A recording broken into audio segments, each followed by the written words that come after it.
a lei que conduz os filhos de Deus. Nosso versículo inicial se encontra na carta do apóstolo Paulo aos Gálatas, capítulo 5, verso 18. Todavia, se vocês são conduzidos pelo Espírito, não estão debaixo da lei. Glória a Deus, maravilha. Igreja Santa do Senhor, povo abençoado, mais que vencedores. Povo amado de Deus, selados com o Santíssimo Espírito prometido pelo Senhor. Igreja sem ruga, sem mácula, perfeitos em Cristo. Meus amados, hoje vamos dar continuidade ao nosso raciocínio da semana passada, né? Em nosso estudo anterior, nós falamos a respeito das duas leis. Nós vimos que há basicamente duas leis e que nós, filhos de Deus, devemos ser conduzidos por apenas uma delas. É a lei do Espírito da vida. É a lei que deve nos conduzir. Infelizmente, abençoados, o povo que se diz de Deus, até hoje, ainda é conduzido pela antiga lei que já foi ultrapassada. O Senhor Jesus pôs fim à lei na cruz e, em definitivo, no ano 70, nas práticas da lei. Ou seja, na cruz, o Senhor pôs fim ao vigor da lei. A lei de Moisés, no caso, né? Ela deixou de estar em vigor na cruz, só que ela continuou sendo praticada pelos judeus ali no Templo de Jerusalém, né? Então os judeus, por ignorância, continuaram oferecendo os sacrifícios, as abluções, que são os batismos por meio da água, né? As lavagens por meio da água. Então os judeus continuaram com todo aquele mover. Ofereciam dízimos, os sacrifícios, o sumo sacerdote todo ano fazia aquele sacrifício maior pelos pecados, primeiro pelos pecados dele e depois pelos pecados do povo, né? Então havia todo aquele mover da lei ali. Mas por quê? Por ignorância, por desobediência, né? Porque os judeus, a maioria, não deu ouvido à mensagem de Jesus, né? Então eles seguiram com aquele ritmo. Claro, uma parte dos judeus deu ouvido, mas a maioria não deu. E eles seguiram então naquela ignorância, naquela desobediência, ainda servindo a lei. E aí Jesus então, no ano 70, destruiu o templo, como ele havia profetizado inclusive, né? Se você observar em Mateus, no capítulo 24, você encontra Jesus falando sobre o fim da era dos judeus. A palavra fim do mundo, né, o termo fim do mundo que você encontra ali, a palavra mundo, na verdade, vem do grego aion. Aion significa era, um período de tempo, né? Então, quando Jesus se refere ao fim do mundo, ele está falando do fim de um período de tempo. Ou seja, era o fim da lei, em definitivo, né? Então a cruz foi o primeiro passo, o vigor da lei acabou ali, e depois, no ano 70, aquele templo foi totalmente destruído, como Jesus profetizou. Então isso aconteceu, gente. Isso está comprovado historicamente, tá? Se você fizer uma pesquisa muito rápida sobre a história dos judeus no ano 70, até antes do ano 70, né, em todo aquele mover dos judeus, a apostasia dos judeus, né? Nós já estudamos isso aqui em detalhes já, tá? Então, toda aquela apostasia deles contra Roma, tá? Todo aquele período, aquelas guerras, rumores de guerras, né? Como Jesus falou, né, que haveria guerras e rumores de guerras. Eram aquelas guerras contra Roma, e tudo isso culminou no ano 70 com a destruição da religião dos judeus, que foi o juízo de Deus contra Jerusalém. Então, a lei teve o seu fim em definitivo. Só que o grande problema é que o raciocínio da lei seguiu adiante. A religião, ela trouxe a lei para o tempo da graça. Porque, veja, a graça foi inaugurada na cruz, né? Ali diz que o Senhor inaugurou um novo e vivo caminho, como está escrito na carta aos Hebreus, né? Ele inaugurou um novo e vivo caminho pelo véu. Irmão Cristiano, que véu? A palavra diz, pela sua carne. A carne de Jesus era um véu. Então, o véu foi rasgado. Jesus morreu na cruz, né? E foi rasgado simbolicamente, né, o seu corpo sendo morto ali, e foi literalmente o véu rasgado também no templo. Ou seja, então na cruz houve o fim do vigor da lei. Mas, repito, ela continuou sendo praticada por ignorância, por desobediência, até que aquele templo de Jerusalém fosse destruído. Então, cronologicamente, ninguém está debaixo da lei, como eu sempre digo, mas as pessoas estão mentalmente debaixo da lei, porque aquele raciocínio foi trazido de volta. Então, hoje em dia, o que há hoje em dia? Que é um resquício de toda a religiosidade de séculos e séculos atrás. Hoje em dia, há essa mistura, né, de conceitos. As pessoas dizem estar na graça, viver Jesus, mas elas vivem em resquícios do antigo pacto, em raciocínios que impregnam a mente delas. E esses raciocínios levam as pessoas, então, a estarem debaixo da lei, não de fato, mas mentalmente debaixo da lei. O que não deixa de ser algo absolutamente negativo. Porque a palavra diz, os que são das obras da lei estão debaixo de maldição. Então, é uma grande maldição na sua mente quando você está envolvido com obras da lei disfarçadas de obras da graça, com raciocínios misturados, misturar Jesus com Moisés, esse conceito de ser pecador, esse conceito de oferecer sacrifícios a Deus, né? Jejuns e sobe monte e joelho no pó. Sabe essa coisa toda? E são sacrifícios de tolos, né? De pessoas que não têm conhecimento ainda. Muitos de nós tivemos, eu tive também, muitas das vezes na minha vida, essas práticas de sacrifícios de tolos, viver jejuando e subir a monte para buscar Deus e frequentava templos feitos por mãos humanas como se Deus se manifestasse ali e fazia todo o cerimonialismo. Tudo isso vem do raciocínio do antigo pacto, né? Antes de conhecermos a graça, nós tínhamos esses raciocínios impregnados em nossas mentes. Então, as pessoas hoje em dia vivem ainda na antiga lei, sendo que elas têm que viver, na verdade, na definitiva, na última lei, que é a lei, como eu disse, do Espírito da vida. Paulo disse, né? A lei do Espírito da vida nos livrou da lei do pecado e da morte. Então nós temos que ser guiados pela lei do Espírito da vida, a lei de Cristo. Percebe? É isso que vimos semana passada.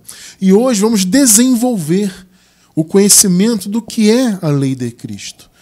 Entende? Nós somos conduzidos por ela, ou pelo menos o povo de Deus deveria ser. Nós que estamos em graça somos conduzidos por ela. Graças a Deus. Pela revelação do genuíno Evangelho, nós caminhamos na direção do Espírito. Vocês acabaram de ler comigo, né? Todavia, se vocês são conduzidos pelo Espírito, não estão debaixo da lei. Lei de Moisés, no caso, né? Então, veja, não há meio termo. Ou você é guiado pelo Espírito, ou você é guiado pela lei. Então, amados, eu digo para vocês uma coisa, e é forte que eu vou dizer, mas é a verdade.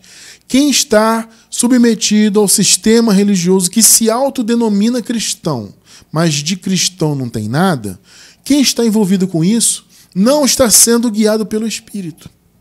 É duro? É duro, mas é a verdade. As pessoas que estão no sistema religioso mundano estão sendo guiados por homens, por convenções humanas, por teologias criadas por homens. Percebe? Eles não são, então, guiados pelo Espírito, pelo Evangelho. Eles são guiados por aqueles mandamentos. Eles vivem engessados, com a sua vida engessada, naquele pode, não pode, né? Ah, isso aqui é pecado, isso aqui não pode. Não, isso aqui pode. Ah, eu posso andar aqui. Não, aqui eu não posso andar. Eu posso frequentar ali. Não, aqui eu não posso frequentar. Eu posso comer isso, não posso comer aquilo. As pessoas vivem nisso. E vai para o templo, oferece sacrifício, oferece cerimônia e come e bebe, né? A tal Santa Ceia, que é um resquício da Páscoa, não deixa de ser a Páscoa ressuscitada, entre aspas, né? Que, na verdade, como eu sempre digo, é uma cerimônia que sequer existe na Bíblia, né? O que eles fazem hoje em dia, pegar um pedacinho de pão da padaria, um pouquinho de suco, eu como, eu bebo, agora eu estou em comunhão com meu irmão, agora eu estou em comunhão com Deus. Não tem lugar nenhum na Bíblia isso aí. Entende? Na Bíblia tem a última Páscoa que Jesus fez e a lembrança dessa Páscoa que os coríntios faziam e que não deveriam fazer, mas faziam, né? E é o que há na Bíblia. Registrado na Bíblia é isso. Agora, compra ali um pão na padaria, rasga, cada um come um pedacinho com suco de uva. Não tem isso aí na Bíblia. Percebe? Mas as pessoas acham que isso é que dá comunhão com Deus. Entende? São raciocínios do Antigo Pacto, gente. No Antigo Pacto é que se vivia assim. Então isso não é a direção do Espírito. Você acabou de ler. Vocês são conduzidos pelo Espírito, então não estão debaixo da lei. Ou é uma coisa ou é outra. Agora, se você está sendo conduzido por um raciocínio que mistura Jesus com a lei, então você não está sendo guiado pelo Espírito. Então hoje vamos desenvolver, falar um pouco mais da segunda e definitiva lei que deve conduzir o povo. Infelizmente, repito, a maioria não está sendo conduzida pelo Espírito, entende? Mas eu acredito que nós aqui em Graça estamos plantando, amados, uma semente maravilhosa. Eu acredito que a semente que estamos plantando hoje vai germinar e no futuro muitos mais irmãos vão estar debaixo da palavra da graça, vão estar sendo guiados pelo Espírito. Eu sempre digo isso até com uma certa tristeza, mas eu vou repetir. Provavelmente a nossa geração não vai ver isso. Provavelmente não estaremos mais aqui nesse mundo material quando houver essa explosão da palavra da graça. Eu creio muito nisso. Alguns pensam que é algo utópico, né? Ah, irmão Cristiano, isso é uma utopia, eu não acredito. Bom, cada um acredita aí no que acha que tem que acreditar. Eu acredito no potencial da palavra, eu acredito no potencial do nosso trabalho em graça. Eu acredito que as sementes do reino de Deus, uma vez plantadas, elas germinam sim. Então, hoje você não vê ainda uma grande quantidade de pessoas em graça. Eu sempre digo a graça hoje, apesar de já ser pregada já há bons anos, né? Ela ainda está engatinhando em termos de alcance. A graça ainda está nos guetos, como eu costumo dizer, ou seja, nos cantinhos, né? Tem um grupinho aqui, outro grupo ali, etc. Então, é um início de trabalho, mas que certamente, eu creio nisso, vai impactar as gerações futuras. As gerações futuras precisam compreender que há duas leis e que eles, no caso da geração futura, têm que viver em uma única lei. É a lei do Espírito da vida, a lei de Cristo. É a única lei que nos interessa, a lei da nova aliança. É essa que tem que nos conduzir. Mas, enquanto as pessoas estiverem presas em templos construídos por mãos humanas, presas em cerimonialismos, presas naqueles raciocínios do Antigo Pacto, porque você está em condenação, você está em pecado, tem que confessar para o padre, e confessa o pecado para o pastor, ou confessa para Deus, sei lá. Cada um tem um pensamento, né? Cada segmento aí tem um pensamento. Então ficam nessa, né? Você é pecador, cuidado, hein? Se você não fizer isso, não fizer aquilo, vai perder a salvação, porque o diabo, o suposto diabo, né, vai tirar a sua vida eterna, porque Deus vai pesar a mão, e as pessoas vivem nisso, impactadas ainda pelo Antigo Pacto, apesar de ele já estar totalmente vencido, abolido, acabou já há 2000 anos. Mas ele influencia, infelizmente, a vida das pessoas por causa da religião. Então, amados, vejam bem, uma das principais características dos filhos de Deus é serem guiados pelo Espírito. Percebe? O impacto na vida do filho de Deus tem que ser o impacto do Espírito. Então, é uma grande característica, né? Muitas pessoas nos perguntam, né? Como é que eu sei, irmão Cristiano, que eu sou um eleito, eu sou filho?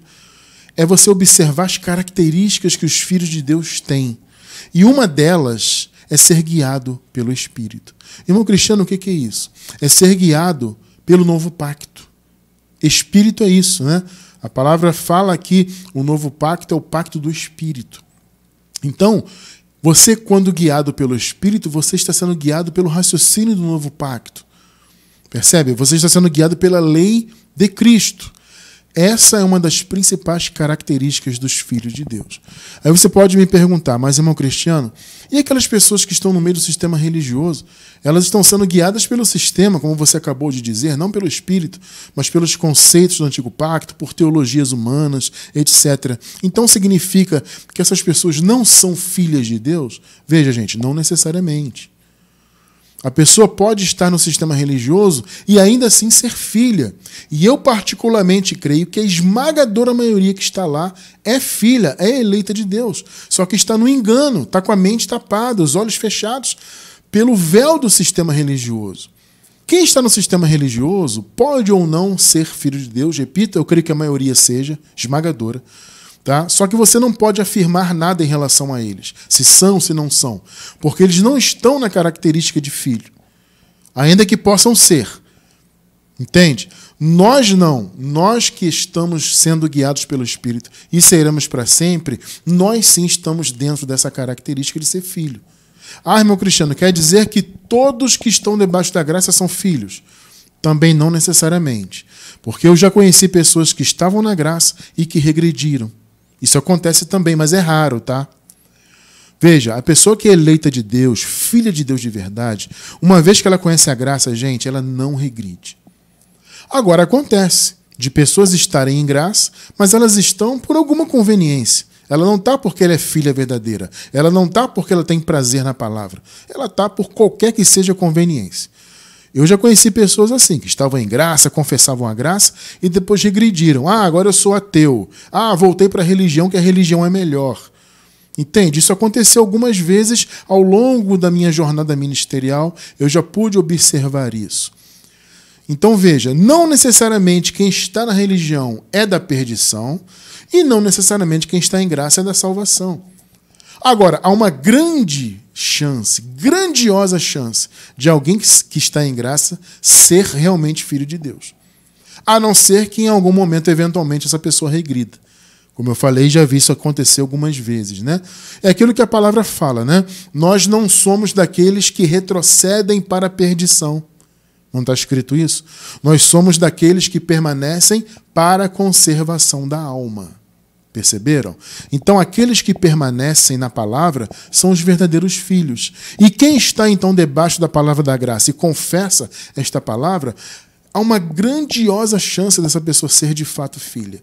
A única coisa que vai caracterizá-la como não filha, como não eleita, ou eleito, no caso, é se ela regredir. Então, essa é a condição de quem está em graça. O verdadeiro filho que teve a revelação da graça na sua vida, ele nunca vai regredir. Agora, aquele que está debaixo do sistema religioso, não há como afirmar nada sobre eles. Eu, particularmente, aí é uma crença pessoal minha, né? Eu, particularmente, creio que a esmagadora maioria está apenas enganada na religião, mas são filhos, filhas de Deus. Tá bom?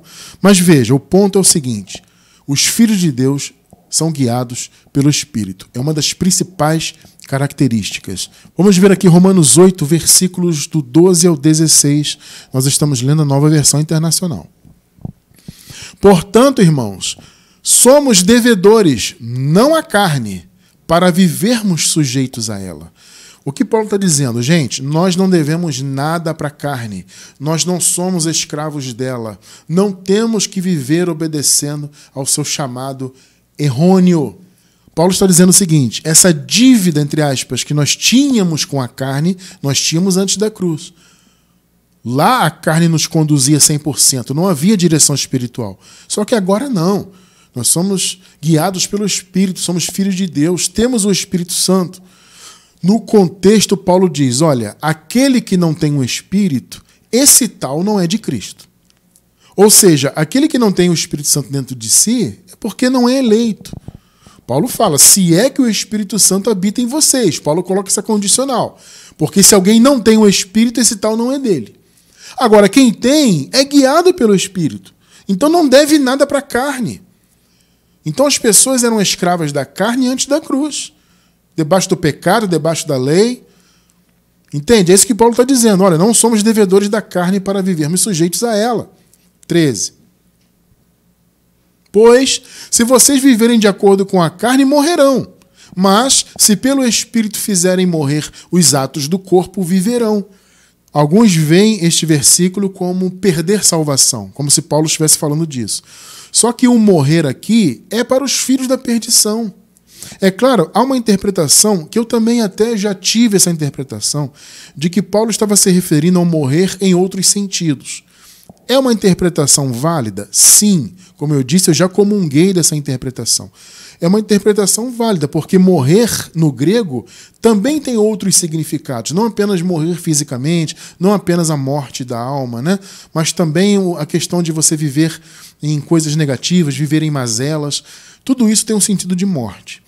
Mas, quando a gente observa o contexto, você vê, como eu acabei de falar, né? O Paulo falando, aquele que não tem o Espírito de Cristo, esse tal não é de Cristo. Ele não pertence a Cristo. Então, aqueles que vivem sendo conduzidos pela carne, esses não são de Cristo. São esses que, no contexto aqui que Paulo fala, não têm o Espírito de Cristo. Eles podem até, eventualmente, estar na igreja. Entende? Mas eles não têm o Espírito. Então, eles não permanecem. eles são guiados pela carne, é o que Paulo está falando. Então, esse morrer aqui não é perder salvação, como eu já falei muitas vezes e vou repetir. Não existe perder salvação. Quando Paulo fala, se vocês viverem de acordo com a carne, morrerão, ele está falando daqueles que não são filhos de Deus de verdade, que ele citou no contexto, que não têm o Espírito. Olha só o 14, para você ver que o que eu estou falando é correto. Veja só. Porque todos os que são conduzidos pelo Espírito são filhos de Deus. Perceberam? Então, Paulo está falando dos dois grupos. Dos que não são filhos, não têm o Espírito, como ele falou no contexto. Logo são conduzidos pela carne e vão morrer. É a morte eterna para eles, é o fim deles. Agora, aquele que é filho, não. Ele é conduzido pelo Espírito. Então, ele não vive obedecendo à carne.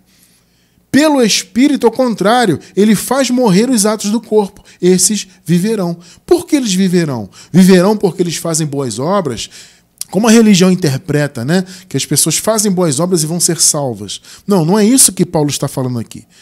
Porque as boas obras, como sempre dizemos aqui, elas são consequência. Então, você fazer morrer os atos do corpo, não é isso que vai fazer você viver para sempre. Você fazer morrer os atos do corpo é uma consequência de você ser guiado pelo Espírito. Logo, é uma consequência de você ser filho de Deus. Perceberam? As boas obras não trazem vida eterna. As más obras não trazem morte eterna. As obras são uma consequência de quem nós somos. Se você é de Cristo e tem o Espírito, logo você tem um chamado às boas obras e o Evangelho revelado na sua vida vai te levar, consequentemente, às boas obras de maneira natural. Agora, aquele que é da perdição, ele já tem esse chamado às obras más. As obras más é o que restou para a perdição. Logo, eles vivem de acordo com a carne.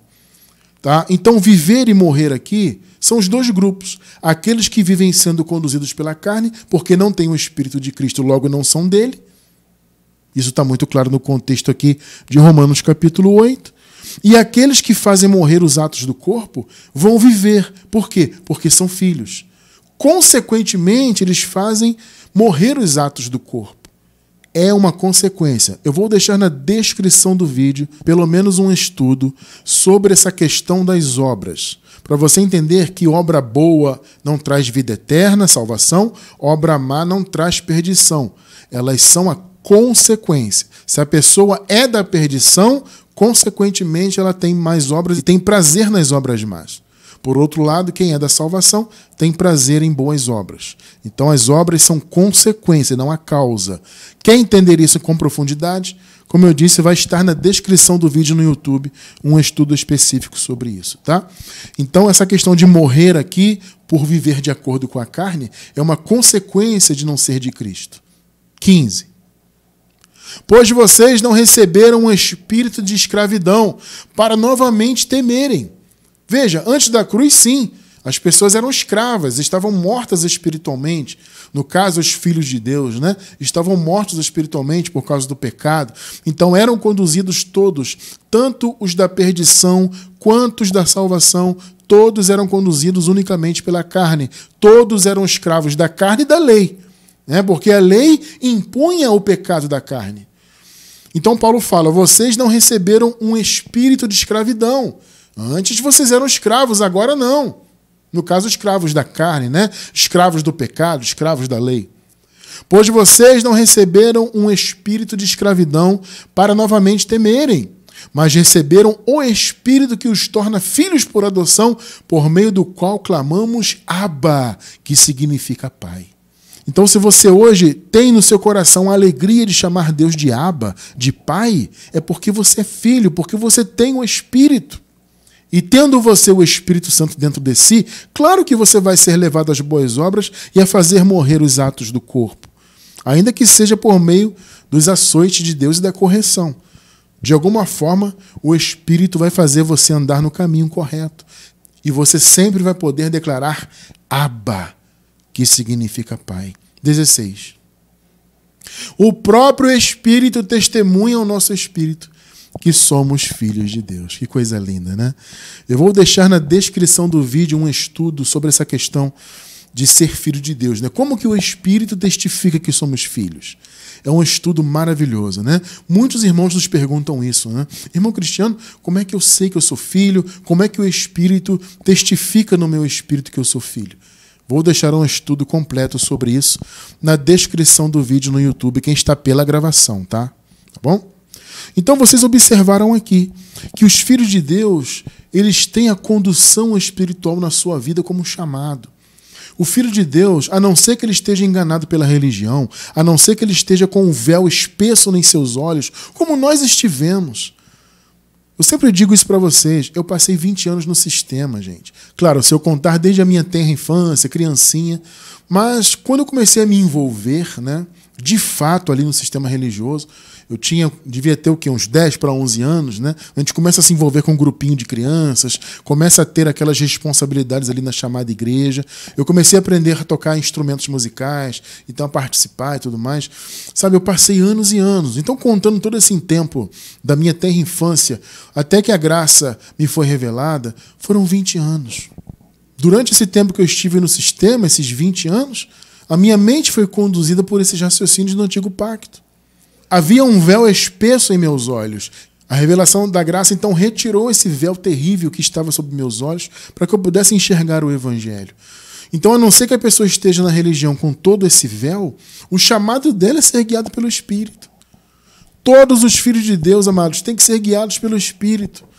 Veja, a nossa luta aqui em pregar a graça é para que isso se concretize na vida dos filhos de Deus.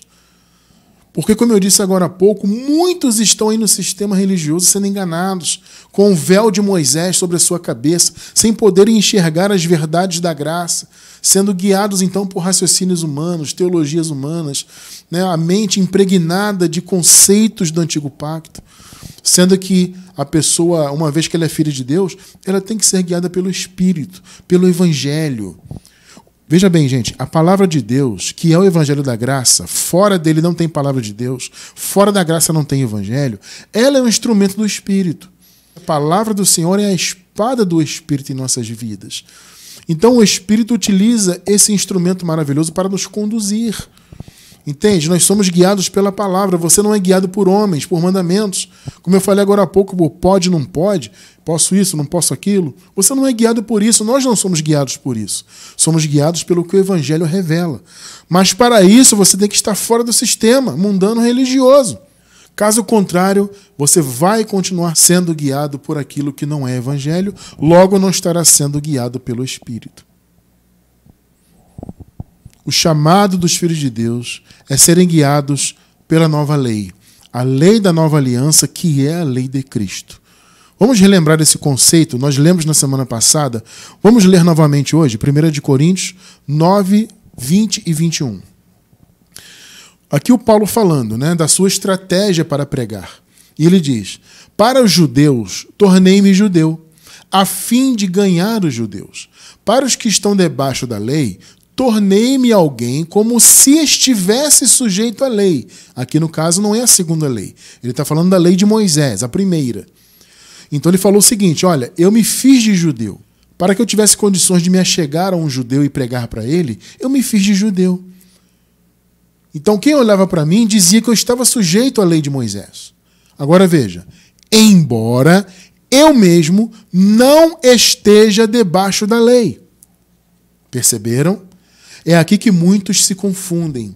Inclusive, muitas pessoas aí que dizem que a lei tem que ser cumprida e vivida até hoje, né?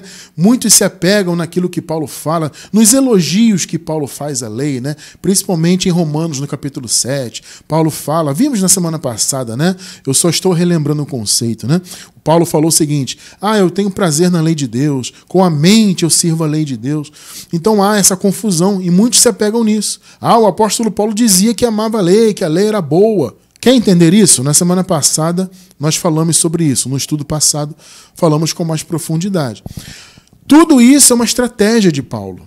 Era, no caso, né? Uma estratégia de Paulo. Porque, veja, vamos ler de novo o que está destacado em azul aí.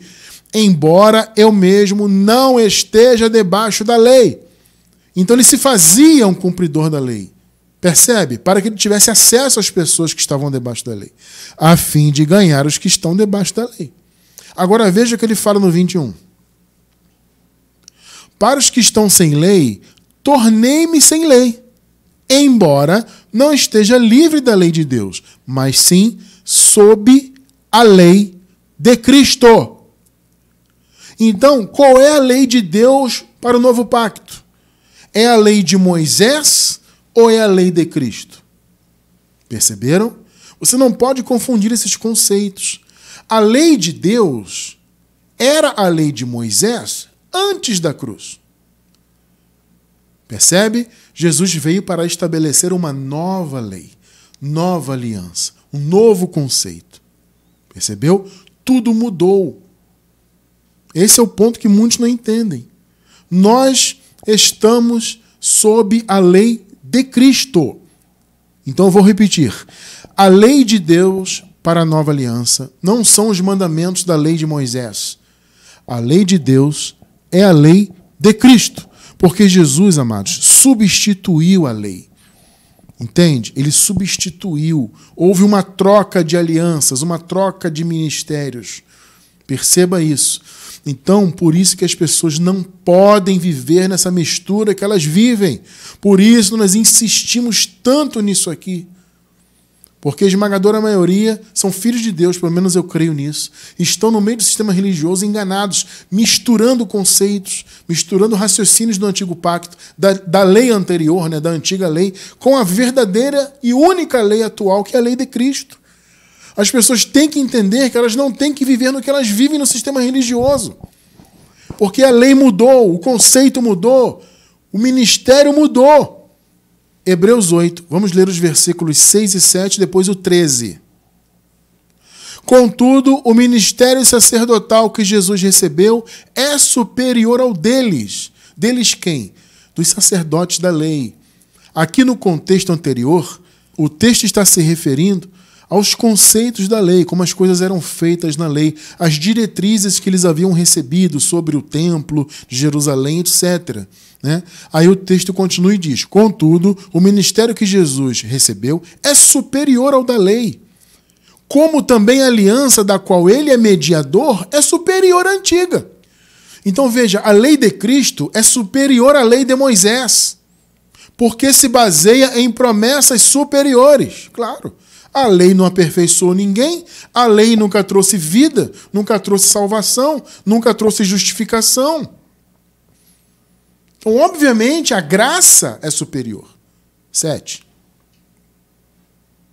Pois, se aquela primeira aliança fosse perfeita, não seria necessário procurar lugar para outra. Então, a lei de Cristo é uma outra aliança, é nova. Porque a antiga era defeituosa. Ué, irmão Cristiano, mas a antiga lei era de Deus. Como é que Deus pode ter dado para Moisés algo defeituoso? O problema da lei, o defeito dela, entre aspas, não estava na lei em si, estava no homem. O Paulo fala, né? A lei não aperfeiçoou ninguém porque ela estava enferma pela carne.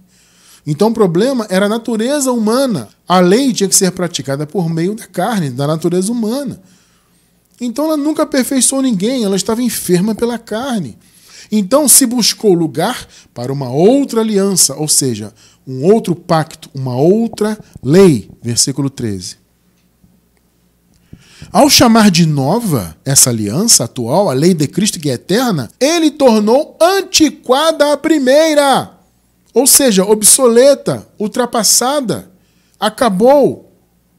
E o que se torna antiquado e envelhecido está a ponto de desaparecer. E já desapareceu. Vocês se lembram o que falamos no início, né?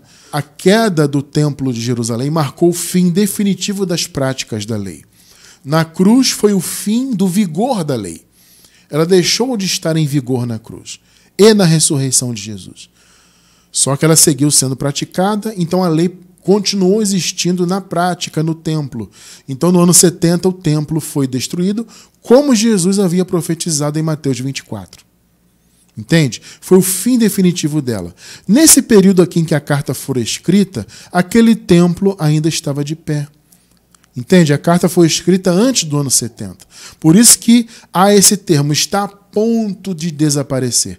Ou seja, estava muito próxima à queda do templo. Eles não sabiam quando seria exatamente, mas eles sabiam que estava muito próximo. Entende? Então, por isso que falou, olha, ele tornou antiquado a primeira e o que se torna antiquado e envelhecido está a ponto de desaparecer. Porque aquele templo viria abaixo alguns anos depois da escritura dessa carta aqui.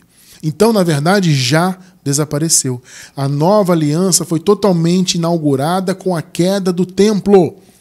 Porque da cruz até a queda do templo foi um período transitório. Agora, quando o templo caiu, a lei caiu em definitivo e o caminho da graça foi totalmente aberto. Então vivemos hoje em uma nova e definitiva aliança. E o que eu sempre digo, ela é nova para sempre. Alguns podem dizer, mas como que a aliança é nova se já se passaram quase 2000 anos? Veja, ela é nova para sempre, porque é uma característica eterna. Ela é nova em relação à antiga. Então a lei de Cristo ela é nova e será nova para sempre. Até porque ela sempre se renova dentro de nós pela palavra. Vocês estão entendendo? Então a lei foi trocada, você acabou de ler. Se buscou lugar para uma outra lei. A lei do Espírito da vida, a lei de Cristo, sob a qual nós em graça estamos e sob a qual aqueles que vivem debaixo da lei hoje em dia devem estar também. E por isso que nós pregamos hoje, para que a mente desse povo se liberte, de modo que eles possam ser conduzidos pela lei de Cristo, a definitiva lei que deve conduzir o povo de Deus. Agora, uma coisa interessante que eu quero mostrar para vocês aqui é que Jesus, mesmo estando debaixo da lei, naquela época, ou seja, Jesus ainda nos dias da sua carne, ele começou a apresentar conceitos da sua lei, ainda como judeu. Vamos ver alguns exemplos? Vamos ler Mateus 5, versículos 43 e 44. Vocês ouviram que foi dito, ame ao seu próximo e odeie o seu inimigo. Olha o ensinamento que era dado pela lei. Observe um detalhe, eu quero abrir um parêntese. Essa questão de odiar o inimigo não se encontra na Torá claramente. Nós temos que ser justos e honestos aqui, né? Intelectualmente honestos. Ah, irmão Cristiano, então isso que Jesus falou não está na Torá? Por que ele falou isso então? Veja, gente, na Torá aparece assim, ame o seu próximo, como a si mesmo. Isso está na lei. Só que o conceito de próximo eram os judeus. Então, amar o próximo era amar as pessoas do seu povo, no caso, os judeus. Entende? E os inimigos eram aqueles que não eram judeus. Os gentios eram naturalmente inimigos. Então, veja, você não encontra na lei claramente essa questão de odiar o seu inimigo. Isso podia estar implícito, né? Porque o texto deixa claro, ame o seu próximo, ou seja, ame quem é judeu. O conceito da lei é esse. Mas Jesus fez referência a odiar o inimigo, muito provavelmente porque esse era o ensinamento de alguns segmentos dos mestres da lei. Entende? Eles pegaram o que provavelmente estava subentendido e trouxeram à tona. Então, essa questão de amar o próximo, ou seja, amar quem é judeu, e odiar quem é gentil, o inimigo, isso era o ensinamento dos doutores da lei, ou de pelo menos algum segmento ali dos doutores da lei. Tá? Então, Jesus não está dizendo que a lei dizia isso. Jesus está se referindo, repito, muito provavelmente, a algum ensinamento que era dado ali naquela região por algum doutor da lei ou algum grupo de doutores da lei, dizendo que as pessoas tinham que não só amar os judeus, mas odiarem os que não eram judeus. Então, Jesus está fazendo referência a algum ensinamento que era dado ali. E ele fala, vocês ouviram que foi dito? Então, foi dito por alguém, né? Não necessariamente pela Torá, mas certamente foi dito por algum doutor da lei. Ame o seu próximo e odeie o seu inimigo. Isso é o que a lei apresentava por meio de seus doutores. Agora veja o 44. Mas eu digo, amem os seus inimigos e orem por aqueles que perseguem vocês. Meu irmão, olha que palavra linda. A lei diz para você amar apenas quem é judeu e quem é próximo a você. Mas a minha lei é outra. Ela diz para você amar também quem não é próximo de você. Perceberam? Essa é a lei de Cristo. Por quê, gente? Porque Jesus, claro, sendo Deus, sempre soube que esse conceito de ser judeu ou gentil não tinha nada a ver com o plano de Deus. era algo momentâneo. Perceberam? Essa questão de conhecer as pessoas segundo a carne, ou seja, como judias ou como gentias, isso é uma coisa do Antigo Pacto. Percebe? Essa divisão era uma divisão da lei. Só que a lei de Cristo não. A lei de Cristo sabia que todos podiam ser filhos dele. Todas as etnias. É o que nós ensinamos aqui muitas vezes, né? Essa questão de todos, né? Por exemplo, Deus quer que todos se salvem. Veja, são todos os tipos de homens. Todas as etnias, não eram só os judeus. O conceito é sempre esse. Então a lei de Cristo é essa. Não existe judeu e gentio na lei de Cristo. Existe a igreja. Existe o povo de Deus. Perceberam a questão? Então a lei de Cristo é essa. E Jesus, debaixo da lei de Moisés, ainda como judeu, ele já apresentava conceitos da sua lei. Olha, os doutores da lei ensinam que nós devemos odiar quem não é próximo a nós. Pois eu digo, temos que amar e orar por eles. Percebeu a lei de Cristo? Um outro exemplo, adoração em espírito e em verdade. João 4, do 21 até o 24. Jesus declarou: creia em mim, mulher. Está próxima a hora em que vocês não adorarão o Pai neste monte. Vocês aqui eram os samaritanos, né? Nem em Jerusalém. Porque a samaritana perguntou, né? Onde é que devemos adorar? Porque os samaritanos dizem que é no Monte Gerizim. E vocês, que são judeus, dizem que é em Jerusalém, mais especificamente no templo, né? Olha o que Jesus respondeu. 22. Vocês, samaritanos, adoram o que não conhecem. Nós adoramos o que conhecemos, pois a salvação vem dos judeus. Claro, Jesus nasceu entre os judeus, né?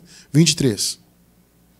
No entanto, está chegando a hora, e de fato já chegou, porque Jesus estava presente, né?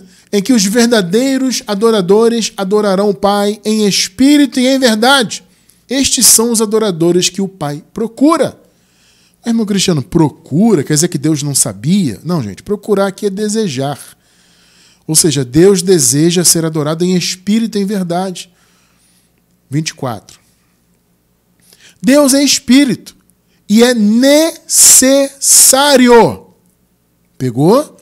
É necessário que os seus adoradores o adorem em espírito e em verdade. Perceberam? Ou seja, a adoração não está ligada a um lugar específico. Olha o que a lei de Cristo nos apresenta. O sistema religioso diz que a adoração é no templo deles, que Deus se manifesta lá, sendo que a palavra diz que Deus não habita em templos feitos por mãos humanas. Perceberam? Então, esse raciocínio templário é da lei de Moisés. Percebeu, né? A lei de Cristo diz o contrário. Olha, os samaritanos dizem que é no monte. Eles estão preocupados com aquele local. Tem que ser ali. Os judeus dizem que é no templo em Jerusalém. Não. É em espírito e em verdade. Ou seja, não há limite. A lei de Cristo nos apresenta isso. Você não tem que se limitar a 4 paredes de um templo ou se limitar a frequentar um monte para adorar a Deus. Não, a adoração não tem limite. Ela não está restrita a um espaço geográfico. É a lei de Cristo, você acabou de ler comigo. É em espírito e em verdade. Eu te pergunto, o espírito está preso em 4 paredes? Não está. O Espírito é livre. A palavra diz, onde há o Espírito do Senhor, ali há liberdade. Então a nossa adoração não pode estar restrita a um templo de pedra, ou de alvenaria, ou do que quer que seja, construído por mãos humanas. Não, esse é o conceito do Antigo Pacto. Percebeu? O conceito da lei de Cristo é esse. É em espírito e em verdade. Quer ver um outro exemplo da lei de Cristo? Jesus se referindo à lei ou ao cumprimento dela, resumido em 2 mandamentos. Alguns perguntaram, né? Qual é o maior mandamento da lei? Jesus falou o seguinte, é amar a Deus sobre todas as coisas e amar o próximo como a si mesmo. E Jesus falou, esses 2 mandamentos resumem toda a lei e os profetas. Perceberam? Ou seja, a lei de Cristo é amar. É isso. O resumo é esse. É amar. Você não tem que cumprir mandamento, frequentar templo, viver em cerimonialismos, etc. Não. Ame, faça o bem, seja uma pessoa de bem, honesta, um filho de Deus verdadeiro, com boas obras, luz do mundo, sal da terra. Esse é o nosso chamado. Percebeu? E isso parte de quê? Do amor. O amor é o resumo da lei. E aí Paulo vem e fala isso, né? Gálatas 5, 13 e 14. Irmãos, vocês foram chamados para a liberdade. Contudo, não usem a liberdade para dar ocasião à carne, mas sirvam uns aos outros por meio do amor. 14. Pois toda a lei se cumpre em um só mandamento: ame ao seu próximo como a você mesmo. Perceberam? O resumo da lei é isso. Ame o seu próximo. Claro, amar a Deus está intrínseco, né? É hors concours, como se diz, né? Está acima de tudo. Mas amar o seu próximo é o chamado para a sua vida. Porque essa é a lei de Cristo. Então, se você ama a Deus e ama o seu próximo, você está vivendo na lei verdadeira. Perceberam? Então, mesmo debaixo da lei de Moisés, ainda como judeu, Jesus apresentou vários conceitos da sua lei. Ame o seu inimigo, ore por ele. Perceberam? Adore ao Senhor em qualquer lugar. Não é no templo, não é em monte, é no Espírito. Esse é o conceito da lei de Cristo. Perceberam? E ame, porque amar a Deus, amar o seu próximo, em suma, amar é o cumprimento da lei. Então a lei de Cristo, amados, é amar. É claro, são outras coisas, mas o amor é o pontapé inicial, vamos chamar assim, né? O amor é a base, é o fundamento, entende? Vivamos na lei de Cristo, amados. É a única lei que existe. Você que está hoje assistindo a Palavra da Graça, ainda está envolvido com o sistema? O convite de Deus para a tua vida é abandonar o sistema religioso para viver submetido à lei de Cristo, fazendo boas obras, fazendo a diferença no mundo, amando, sendo luz do mundo. É isso que Deus quer. Essa é a verdadeira obra de Deus. É a lei de Cristo que nos conduz. Se você é conduzido pelo Espírito, você não está submetido a um templo construído por mãos humanas, a uma denominação humana, a mandamentos de homens, a conceitos do antigo pacto. Não. Quem é conduzido pelo Espírito ama e vive a melhor vida possível aqui. Sabe? Como eu falei, sendo honesto, útil, sendo uma pessoa amorosa, uma pessoa fiel, uma pessoa bondosa. Esse é o nosso chamado, gente. Fazermos a nossa carne morrer, ou seja, os seus desejos, né, morrer, para que possamos cumprir esse amor, cumprir a lei de Cristo em nossas vidas. Eu quero encerrar, então, ainda em Gálatas, no capítulo 5 também ainda, né? Só que agora versículos 22 e 23. Nesses versículos, o apóstolo Paulo resume o que é viver sob a lei de Cristo. Observe. Entretanto, o fruto do Espírito é amor. Pegou? O amor é o início. O amor é a base, é o pontapé inicial. É onde tudo está firmado na lei de Cristo. Amor, alegria, paz, paciência, amabilidade, bondade, fidelidade, mansidão, domínio próprio. Contra essas coisas não há lei. No caso, a lei de Moisés. Ou seja, não precisamos de uma lei para nos conduzir se nós estamos vivendo o fruto do Espírito. É isso que Paulo está falando. Perceberam a questão? O fruto do Espírito é a manifestação da lei de Cristo. A lei de Cristo está dentro de mim, dentro de você. E quando você pratica essas obras no seu dia a dia, você está manifestando a lei de Cristo, você está manifestando o Espírito de Deus que habita em você. Percebe? Você está manifestando o reino de Deus ao seu redor. É o nosso chamado, amados. Se cada um de nós fizer isso aqui ao nosso redor, na sua família, entre seus amigos, conhecidos, trabalho, escola, percebe? Se você vive o fruto do Espírito nesses meios, você está impactando poderosamente a região que te cerca. Você está cumprindo a lei de Cristo, que é a verdadeira lei sob a qual nós temos que caminhar. É a lei do amor, é a lei do Espírito da vida. É o teu chamado, é o meu chamado, para todo sempre. Louvado seja Deus por isso.